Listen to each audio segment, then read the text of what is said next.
Hey folks, this is fourth lecture of history chapter The Age of Industrialization. इस lecture में हमारा topic होगा industrialisation इन दी colonies, जिसको समझने के लिए हम इंडिया में कॉटन टेक्सटाइल का एग्जांपल लेंगे। तो फिर आइए लेट्स गेट स्टार्टेड।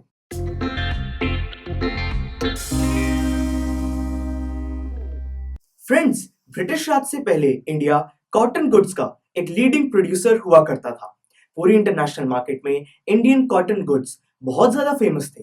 ये वही टाइम था जब पंजाब से लेकर पूरे वर्ल्ड में अलग अलग रीजन्स में कॉटन गुड्स को सेल किया जाता था। एक्सपोर्ट के लिए सूरत, हुगली और मौसूलीपट्टनम में सी पोर्ट्स थे, जिनको इंडियन मर्चेंट्स ही हैंडल करते थे। रॉ मटेरियल से लेकर एक्सपोर्ट तक सारा प्रोसेस इंडियन मर्चेंट्स के कंट्रोल में था। पर धीरे धीरे यूरोपियन कंपनीज पावरफुल होने लगी, जिसकी वजह से उन्होंने इंडियन कॉटन टेक्सटाइल्स को कंट्रोल करना स्टार्ट कर दिया। इसके लिए उन्होंने मुंबई और कोलकाता दोनों जगहों पर नए सी पोर्ट्स बनाए और वहां से कॉटन गुड्स को बड़े बड़े शिप में एक्सपोर्ट किया जाता था। धीरे धीरे ईस्ट इंडिया कंपनी भी राइज हुई, जिसने पॉलिटिकल पावर गेन करी और इंडियन कॉटन टेक्सटाइल्स को कंट्रोल करने की कोशिश करी। टीचर, ईस्ट इंडिया कंपनी ने ऐसा कैसे किया? ईस्ट इंडिया कंपनी के जो ऑफिशियल्स थे, उन्होंने इंडिया में जहां पर भी कॉटन गुड्स की प्रोडक्शन होती थी, वहां पर कुछ अपने पेड वर्कर्स को अपॉइंट कर दिया, जिनका नाम था गुमस्ता। ये जो गुमस्तास थे, ये वहां पर सारी प्रोडक्शन एक्टिविटीज को सुपरवाइज करते थे। साथ ही साथ जो ईस्ट इंडिया कंपनी थी, उन्होंने इंडियन प्रोड्यूसर्स को कॉटन का बहुत बड़ा बड़ा ऑर्डर देना स्टार्ट कर दिया, जिसकी वजह से उनको लोन की जरूरत होती थी, जो कि ईस्ट इंडिया कंपनी ही प्रोवाइड करती थी। उस लोन से जो उनके पास मनी आता था, उससे वो रॉ मटेरियल खरीदते थे और गुड्स को प्रोड्यूस करते थे। जो कॉटन गुड्स प्रोड्यूस हुए, उनको गुमस्ता को ही दिया जाता था। तो इससे ईस्ट इंडिया कंपनी को क्या फायदा हुआ?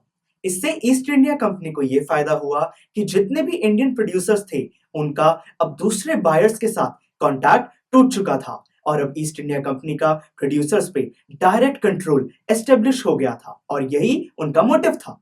Teacher, I have a doubt, इस प्रोसेस से इंडियन प्रोड्यूसर्स को लॉस कैसे होता था? ऐसा करने से जितने भी इंडियन प्रोड्यूसर्स थे, उनको प्रॉफिट बहुत कम होता था, जिसकी वजह से उन्होंने कुछ ही सालों में ये काम करना बंद कर दिया और उन्होंने एज अ फार्मर्स किसी एग्रीकल्चर लैंड पर काम करना स्टार्ट कर दिया। सर, फिर ऐसा करने से ईस्ट इंडिया कंपनी को बेनिफिट क्या हुआ?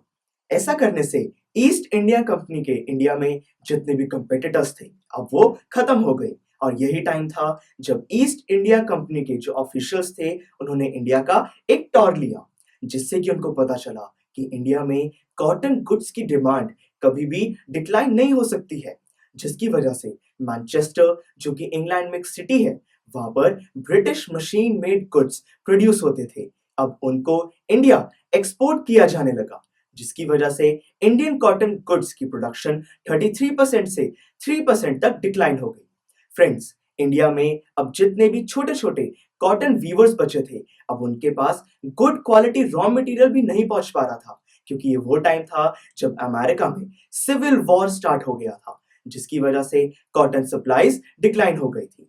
फ्रेंड्स, इंडिया के लिए ये सारी सिचुएशन तब इंप्रूव हुई जब इंडिया में फैक्ट्रीज इंट्रोड्यूस हुई, जिसके बारे में हम नेक्स्ट लेक्चर में पढ़ेंगे। So friends, please like, share and subscribe to my channel to go to the next lecture. Just click here. Thank you for your time and be safe.